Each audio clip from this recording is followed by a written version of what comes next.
ఎంచ గ్రామస్తులకి అదేవిధంగా చుట్టుపక్కల 9 గ్రామాల్లో గోదావరి పరివాహక ప్రాంతంలో పొలాలు మునిగిపోయి కడువేడు దుఃఖంతో ఉన్నటువంటి మా రైతన్నలందరూ కూడా హృదయపూర్వకంగా చేతులెత్తి నమస్కారాలు తెలియజేస్తున్నా. ఇవాళ నవీపేట మండలంలో గోదావరి పరివాహక ప్రాంతంలో మరి ఎన్నడూ లేనంత నష్టం జరిగింది.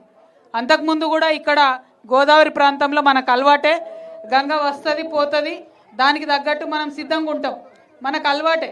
కానీ ఈసారి దేవుడు చేసిన పాపం కాదు, ఈసారి మనుషులు ఈ ప్రభుత్వంలో ఉన్నటువంటి మంత్రులు చేసిన పాపంతో మనకు 10 రోజులు ఈ పరివాహక ప్రాంతంలో నీళ్లు నిలబడి ఉన్నాయి. అది మనందరికీ తెలిసినటువంటి విషయమే. అంతకుముందు ఎప్పుడైనా కూడా మనం మాట్లాడేది అధికారులతోని అన్ని విషయాలు మాట్లాడి కొంచెం ముందు సిద్ధంగా ఉండేది.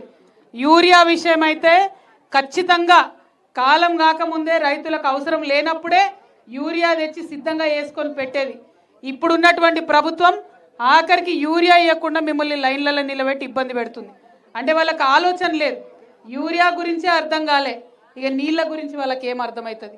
ఎస్ఆర్ఎస్పి నుండి సందర్భాన్ని బట్టి అవసరాన్ని బట్టి నీళ్లు వదులుతూ ఉంటే మనకి పరివాహక ప్రాంతంలో రైతులకు ఇబ్బంది కాదు.